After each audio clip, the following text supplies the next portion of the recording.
కోసం తాజా పువ్వులు తీసుకురావాలనుకుంటున్న విషయం నీకెలా తెలిసింది? ఏ నేను నల్లోడి కోసం తేలేదు, ఈ పువ్వుల్ని నీకోసం తెచ్చాను. ఈ కాపు వాటిని ఇలా ఇవ్వు, దేవుడి పాదాల దగ్గర పెట్టేస్తాను. ఏ పిల్ల ఆగు.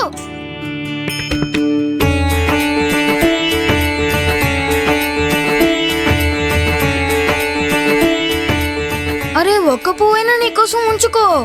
వద్దు, అవి పాండురంగడి దగ్గర ఉంటే ఎక్కువసేపు వాడిపోకుండా ఉంటాయి. నిజమే కదా రంగా?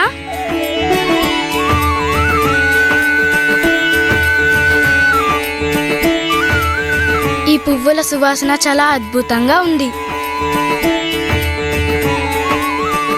ఇవి నీ స్వచ్ఛమైన చిరునవ్వులా ఉన్నాయి సఖు. అయిందా? నల్లోడిని పొగట్టం పూర్తయిందా? అలా కోపంగా చూడొద్దు, నేను ఆయన్ని నల్లోడనే అంటాను. రా ఇలా వచ్చి కూర్చో పిల్ల, రా కూర్చో.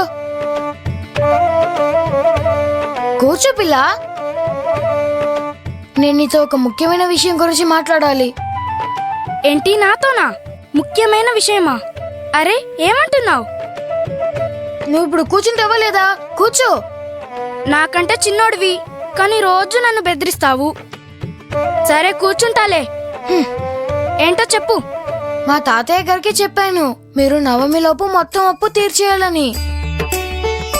అప్పు ఎందుకు తీసుకున్నారని ఆయన అడిగారు. ఏమో నాకు తెలియదని చెప్పాను. నిజంగానే నాకు తెలియదు కదా, అసలు మీరు అప్పెందుకు తీసుకున్నారు? బామ్మ నాకేం చెప్పిందో అది నీకు చెప్తాను. పాండు, ఒకప్పుడు ఈ పాండురంగుడి గుడి మా తాతయ్య గారికి సొంతమట. మా అమ్మకి పెళ్ళైన తర్వాత మా తాతయ్య గుడిని మా నాన్నకిచ్చారు. ఆయన తనకి అల్లుడవుతారు కదా. అప్పుడు ఈ దేవాలయం చాలా చిన్నగా ఉండేదట.